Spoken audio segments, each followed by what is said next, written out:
Hi there. I would like to share with you a puzzle, a Stoic puzzle, no less. So I'm reading On Solitude by Michel de Montaigne. I'm probably pronouncing his name wrong. Very interesting. I'm about halfway through. It's a short book, only about 140 pages. It's I think they're just bits and pieces of his essays. And I'm on the one, just starting the one called On Sadness. And he's referring to a Stoic virtue.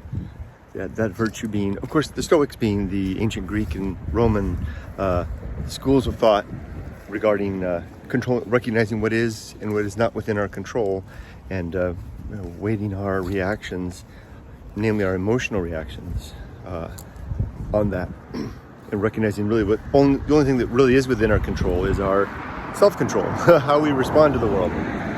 And there's a Stoic story here being told about Psmmenitus, I think his name is.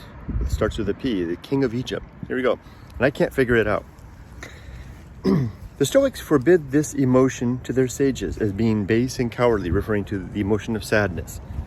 But a story is told about Psmmenitus, a king of Egypt. When he was defeated and captured by Cambises, the king of Persia, he showed no emotion as he saw his daughter walk across in front of him, dressed as a servant and sent to draw water. All his friends were about him, weeping and lamenting. He remained quiet, his eyes fixed on the ground. Soon afterwards, he saw his son led away to execution. He kept the same countenance.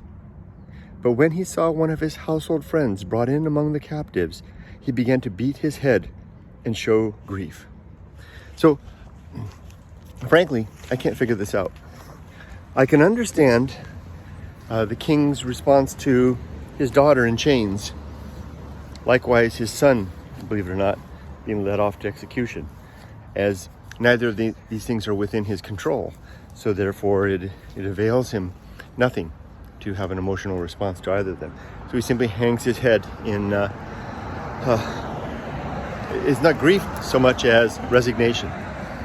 But what about the household friend being brought in among the captives? Why is that the tipping point? The king can't take it anymore and he breaks down.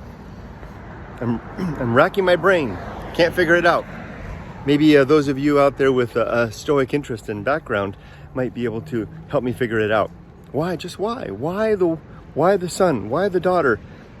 No discernible emotional reaction, but the household friend in chains, that tips him over the edge. I'd love to hear your thoughts. All right, take care. I'm going to continue my walk and my read. Have a good day. And remember, be safe, but not too safe.